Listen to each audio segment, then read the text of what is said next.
Hello सांगमाने welcome back to my YouTube channel. आज आम मसूर रे एक नुआ धरणर तरकारी बनैबू। देखंतु मसूर को प्रथमे पानी रे भिजै नेबे। मसूर को भिजै सारिबा परे 2 घंटा पाई छाड़ी नेबा।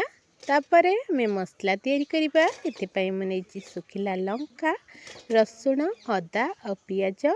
एबे गोटे टमाटो को नेकी आम किछि पानी देकी बाटी नेबा। एपटे आमर मसूर भल भाव फुली जाइछि। देखंतु भेदी मध्य जाइछि। एबे आमे आकु ग्राइंडर जार देकी बाटी नेबा।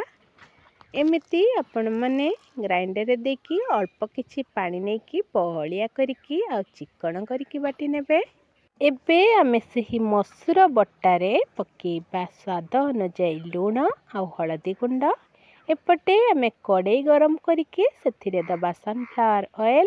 एबे आमे ताकू भल भाबरे मिसेइकी छाणी नेबा।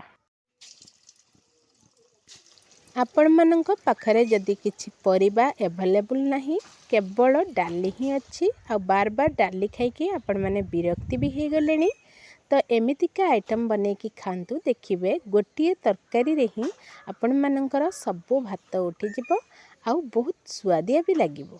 थरे ट्राए करिकी देखंतु। जदि आम वीडियोटी आपण मानकु भल लागुथाए तेबे वीडियोटी को गोटे लाइक करंतु आ चैनल को सब्सक्राइब करनियंतु आ कमेंट रे निहाती जानंतु एही रेसिपीटी आपण मानकु केमिति लागिला। एमितिका भल भाबरे फ्राए हे गले बॉल गुडी को काढी नेबे। एमिति आउ किछि बॉल मध्य करिकी छाणी नेबे।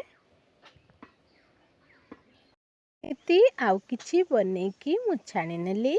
देखंतु मोर एठी सबु तक मसूर बरा छणा ही सारिछि। आपण माने एमिति क्रिस्पी करिके छाणी नियंतु। छाणी सारिबा परे मु एको बाहर कर नेली।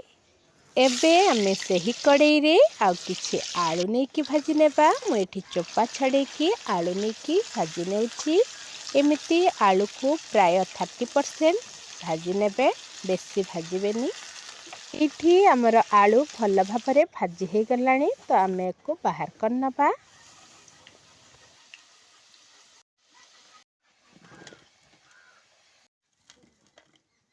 बड़का तेल को आमे ओजाड़ी नेबा। आउ सही कड़ाई रे आउ किछि सोरिष तेल पकेइबा। आउ से मसला को देकी किछि समय भाजी नेबा। एमिति भाजी सारिबा परे आमे सेथिरे पकेइबा स्वाद अनुଯାयी लूण आ हळदी गुंड। जदि आपण माने चाहिबे आउ किछि लंका गुंड मध्य पकेइ परिबे।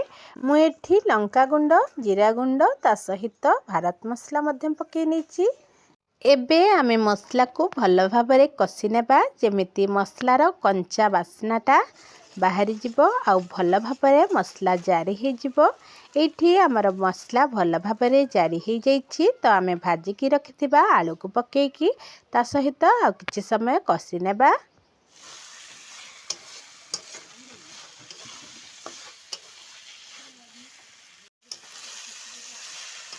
एठी आमर आलू सह मसला भल भाबरे कसी हे गलानी। एबे आमे पानी देई नबा। आपण माने चाहिए जेतिकी झोल रखिबे सेतिकी पानी देई परिबे। एबे आमे ताकू घोड़े नेथिलु। एठी आमर आलू भल भाबरे सिझी जाइछि। छाणीकी रखिथिबा मसूरर बरा को वर्तमान तरकारी रे ऐड कर नबा। आउ किछि समय फुटिबा पई छाड़ी नेबा। एबे आमर मसूर आलूर एक नुआ धरणर तरकारी प्रस्तुत हो सारिछि। आपण मानकु केमिति लागिला निहाती जणांतु। भिडियोटी को शेष जाए देखिथिबारु धन्यवाद। पुणी देखा हबो एक नुआ भिडियो रे। रहिली।